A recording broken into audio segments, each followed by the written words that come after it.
l'issue de l'année 2 du projet Axe Filles, l'ONG AIFID a formé les leaders religieux et coutumiers sur l'éducation de filles et leur autonomisation et le droit des personnes handicapées pour un accès inclusif des enfants à l'éducation par l'abolition de barrières genre auxquelles elles font face. Suivez la sœur Anastasie Michindou, leader religieuse, qui prouve ses sentiments de satisfaction. En tant que leader religieux, nous avons vraiment reçu des matières qui nous ont aidés à protéger l'enfant et promouvoir le genre contre le préjudice et toute forme d'abus, d'exploitation, harcèlement à l'égard de l'enfant. Merci. Ce qui a toujours banni l'éducation des filles, il s'agit du mariage précoce et aussi le divorce de parents, et la pauvreté de parents aussi. Le mariage, comme je l'ai déjà dit, le divorce et la pauvreté des enfants, les grossesses non désirées. Alors, comment faites-vous pour pallier à ces fléaux-là? Comment est-ce que vous allez le faire dans votre congrégation pour que les fléaux de mariage arriver à cet objectif? Nous allons Les facilitateurs, l'abbé Pierre et Imam Ali s'expriment en ces mots.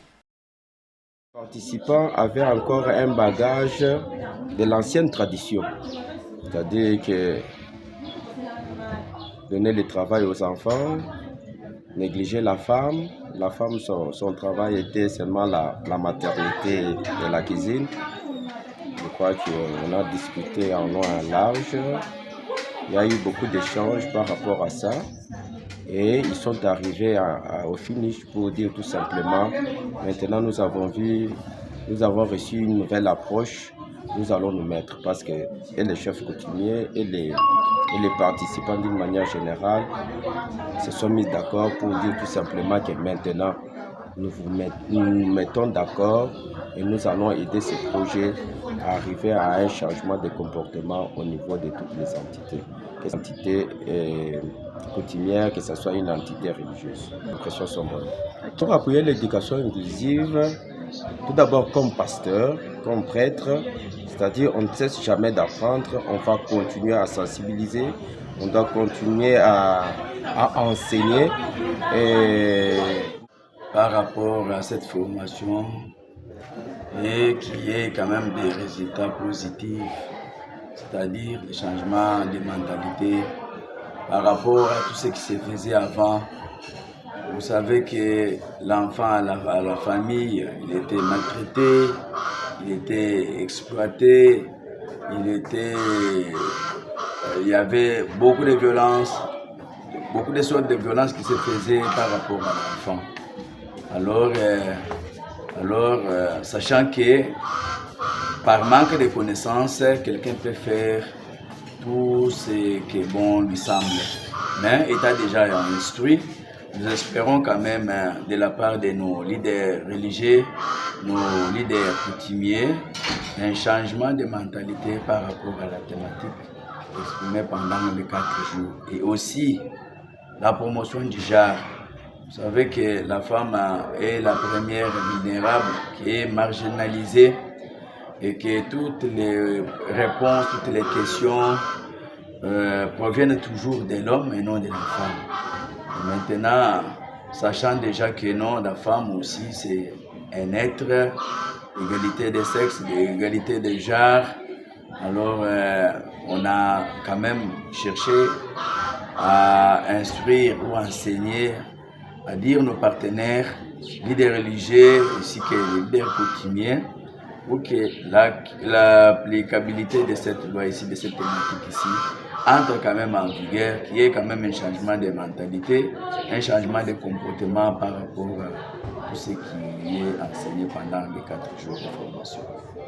Suivez aussi l'évaluation de la formation auprès de messieurs André et madame Mami, respectivement les staffs de l'ONG AIFID.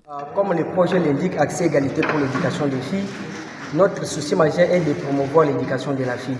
C'est pour cette raison que nous avons organisé cette formation dans le but d'outiller les chefs religieux ainsi que les chefs coutumiers sur les normes de genre et pour promouvoir l'éducation de la fille dans la communauté, là où ils seront en train d'identifier les sciences et les sensibilisations pour promouvoir l'éducation de la fille. Alors, merci beaucoup pour la question, M. Norbert. Vous savez que les chefs coutumiers et religieux, ce sont eux qui sont vraiment des leaders communautaires. Ce sont eux vraiment qui influencent les changements de comportement dans la communauté. Nous les avons invités pour qu'ils soient d'abord eux-mêmes outillés.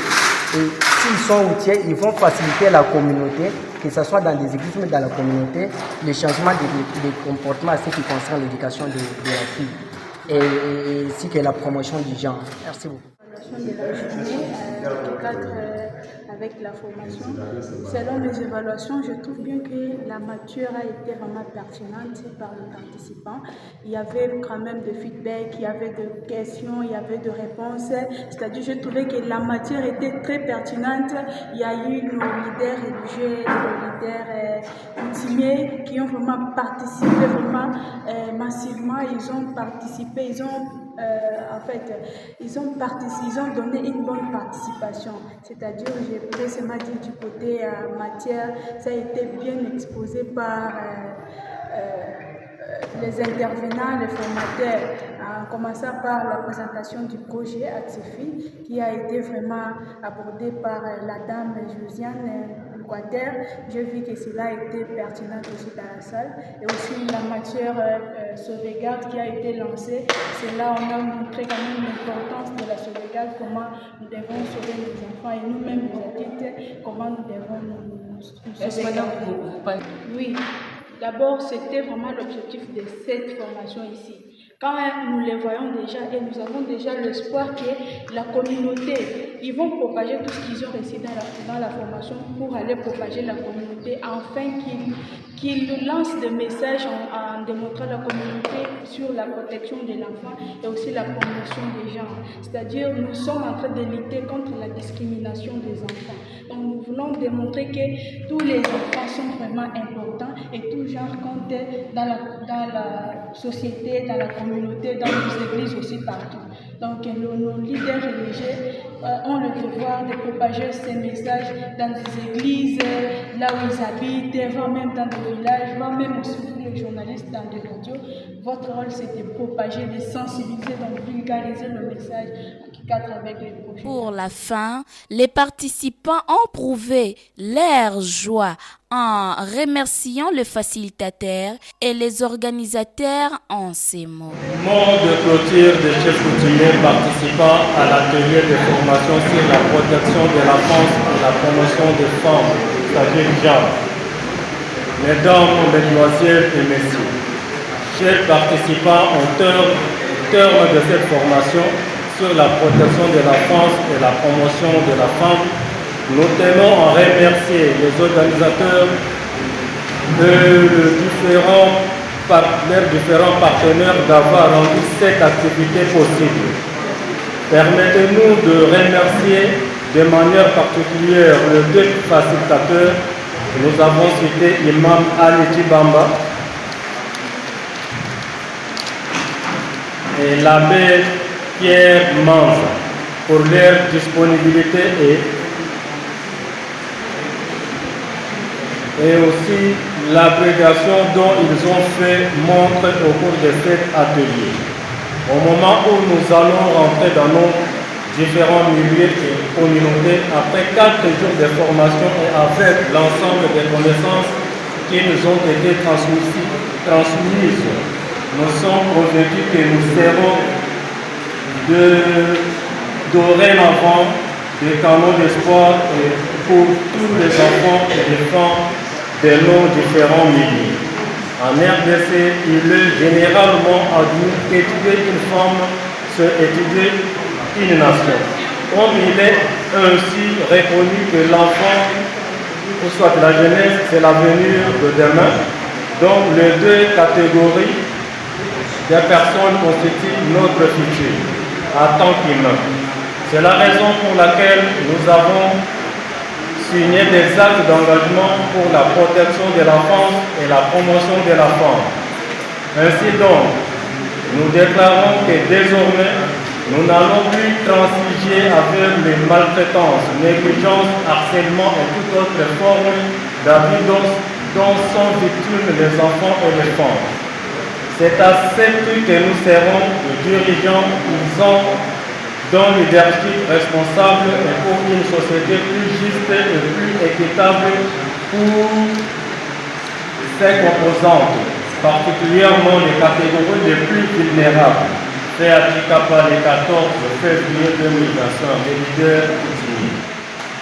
Au nom des participants à la formation des leaders religieux et coutumiers organisée par l'organisme AEFID, au nom de tous les participants à cette formation, les leaders religieux et coutumiers organisés par le AEFID, nous tenons à exprimer notre profonde gratitude à nos deux formateurs. Très chers formateurs, votre engagement, votre patience et votre expertise ont grandement enrichi notre connaissance en protection de l'enfant et promotion du genre et nous ont permis de mieux comprendre notre rôle et nos responsabilités dans la société. Grâce à vous, nous vous repartons mieux outillés, inspirés et déterminés à mettre en pratique les enseignements récits par le bien de nos communautés. Nous apprécions sincèrement votre dévouement et le temps que vous avez consacré à partager avec nous votre savoir, que vos efforts soient récompensés et que votre mission continue à impacter positivement d'autres personnes. Nous vous disons merci infiniment. À la fin de la formation, les leaders religieux et coutumiers sont capables de sensibiliser sur les barrières de l'éducation de filles et briser aussi les barrières de l'éducation inclusive.